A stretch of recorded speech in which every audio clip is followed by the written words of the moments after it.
என்னுடைய என் மகனுக்கு பதவி வேண்டும் என்பதல்ல.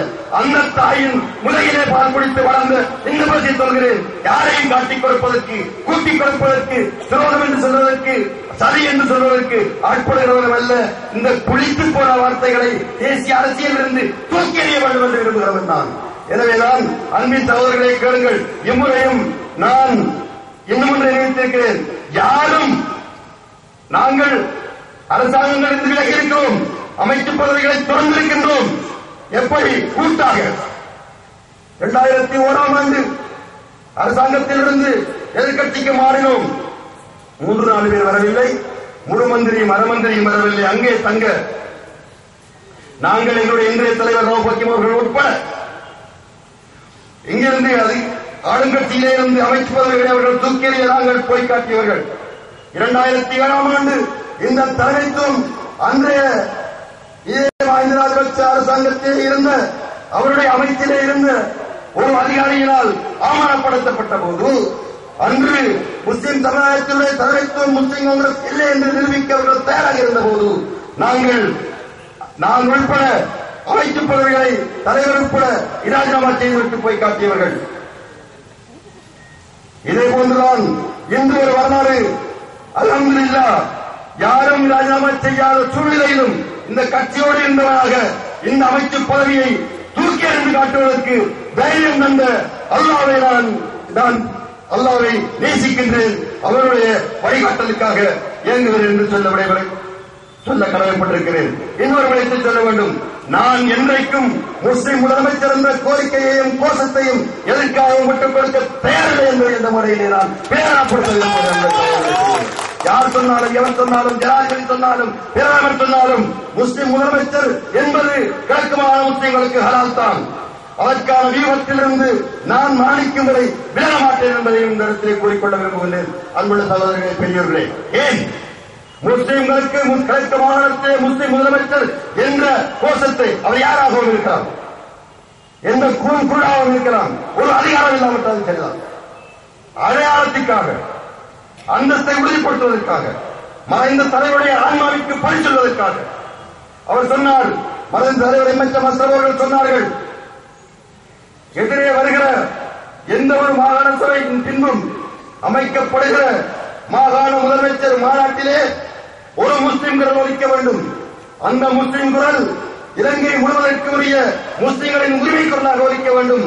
முஸ்லிம்களின் பிரச்சனைகளை சரியாக பயன்படுத்துகின்ற, சரியாக சொல்லுகின்ற, சரியாக தேசிய ரீதியாக பிரச்சாரம் பண்ணுகின்ற, சர்வதேச ரீதியாக சொல்லுகின்ற களமாக அந்த களத்தை பயன்படுத்துவதற்கு ஒரு முஸ்லிம் குரல் வேண்டும் என்று சொன்னார். எனவேதான் அவருடைய ஆன்மாவை பின்பற்றி அரசியலில் தொடர்கின்ற எவரும் இந்த முஸ்லிம் முதலமைச்சரை மறைக்க முடியாது, மறுக்க முடியாது. கிடைக்கலாம், கிடைக்காமல் போகலாம். இலக்கு என்பதில் ஒன்று தவற முடியாது. ஏன் ஸ்ரீலங்கா முஸ்லிம் காங்கிரஸ் உருவாக்கப்பட்டது? ஸ்ரீலங்கா முஸ்லிம் காங்கிரஸ் பாராளுமன்ற உறுப்பினர்களை பெற்றுக் கொண்டு கதவைகளை சூழாக்குவதற்கு உருவான கட்சியா? ஸ்ரீலங்கா முஸ்லிம் காங்கிரஸ் மாகாண சபை உறுப்பினர் பதவிகளை பெற்றுக் கொண்டு அங்கே போய் தொகை அனுப்புவதற்காக உருவாக்கப்பட்ட கட்சியா? மாகாண சபை தவிர உள்ள மாநகர சபைகளிலும் நகர சபைகளிலும் பிரதேச சபைகளிலும் இருந்து கொண்டு ஒரு சில விரல்விட்டு எண்ணக்கூடிய நபர்களுக்கு பதவிகளை கொடுப்பதற்காக கொண்டு வரப்பட்ட கட்சியா? அல்லது முஸ்லிம் சமுதாயத்தினுடைய விடுதலைக்காக கொண்டு வரப்பட்ட கட்சியா? தேர்தல் மூலமாகத்தான் நாங்கள் யுத்தம் செய்யாதவர்கள் அரசியல் செய்ய முடியும் என்ற அடிப்படையில் தேர்தல் மூலமாகத்தான் ஒற்றுமையை எழுப்பி காட்டி சரியான ஒற்றுமையை நாங்கள் சமூகத்துக்குள் கொண்டு வந்து அந்த ஒற்றுமையின் மூலமாக நாங்கள் எங்களுடைய சமுதாயத்தின் அரசியல் அந்தஸ்தை நிரூபித்து இந்த தேசிய அரசியலிலும் பிராந்திய அரசியலிலும் இந்த முஸ்லிம் சமுதாயத்திற்கு சரியான விடுதலையை பெற்றுக் கொடுப்பதற்கான கருவியாகத்தான் முஸ்லிம் உருவாக்கப்பட்டது. அன்புள்ள சகோதரர்களே, எனவேதான் நன்றாக சிந்தித்து பாருங்கள். இந்த ஸ்ரீலங்கா முஸ்லிம் காங்கிரசுடைய முதலாவதும் பிரதானமான இலட்சியம் வடகிழக்கிலே வாழுகிற முஸ்லிம்களுக்கு நிலத்தரமற்ற அடிப்படையிலே ஒரு மாகாணத்தை உருவாக்க வேண்டும் என்பதுதான் இந்த முஸ்லிம் காங்கிரசுடைய முதலாவதான அடிப்படை கொள்கை.